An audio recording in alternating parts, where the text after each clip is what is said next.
that time of year again where spooky things pop up all over town, but one man is ahead of the game with his decorations that cover the downtown region of Elora every year. Tim Merton is an artist from England who is now a resident of Elora. Every year he puts up his creations all around. Originally I'm from England, from the southeast, where I grew up. I grew up on a farm in Kent. And then I moved to the coast so I could go to the top of my road and see the coast of France. So it's right across the English Channel. So that's where I grew up. Yes, well, there's a certain innocence when you're growing up, but when did I start doing it seriously? At the age of 29. There are many things that inspire Merton since he started making art. The French Impressionists, definitely, and their use of color and their style. And who else? Oh, this is sort of Escher, another one. It's sort of mathematical. I kind of explored all kinds of different avenues at different phases. And anyway, so yeah, there's lots of them. And it's like it's kind of reclusive.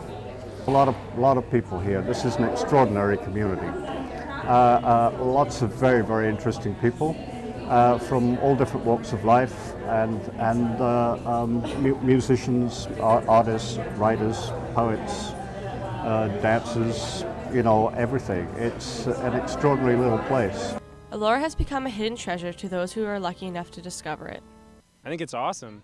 Yeah, I mean, this is actually my first time to downtown Elora, and it's just really kind of cool to see it animated in such a way, and having this kind of art break the monotony of sort of regular life. And my wife referred to, you know, it's kind of cool to be in a place that's full of whimsy, and certainly having this kind of art makes it feel very whimsical.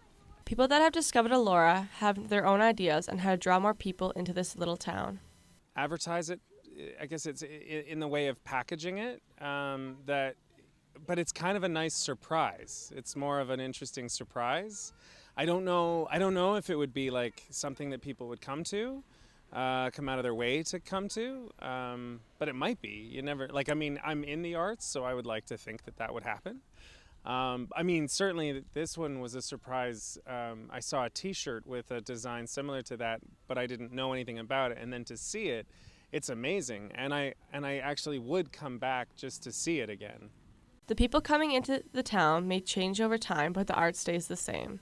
I've been building this for 17 years now, so every year I've been building a few more, and it's been getting bigger and bigger and bigger. But I've been getting older. So there's a crossover point there somewhere where, you know, it's just gotta. So I haven't produced any new ones this year, but I have done something very different this year. I've stripped all the old rotten moldy paper off previous years and hot glued them onto new pieces so that they have this feeling of deterioration. And I hope people find a kind of beauty in it too, because and humor. I hope it's all taken with a sense of humor. The process of these monsters is a lot more crazy and unstructured than people may think. Well, the monsters are basically variations on a theme.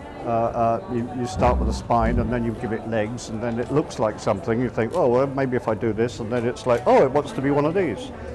And after a while, it sort of tells you what it wants to be. That's the only way I can explain it. But they're not designed, they're not drawn, they're just made up as I go along. And over the years, sometimes I chop the heads off and switch them over and, you know, add a few bits and stick a guy's head on a bird or something. And it's kind of fun because you get all these different variations. But the older they get, I think the better they get. Although this may just look like an artist expressing himself, it has a much more deeper meaning. This is a show designed between the end of summer and Christmas for the merchants to bring visitors in at a time when they need them. So it's a sort of hopefully a symbiotic relationship.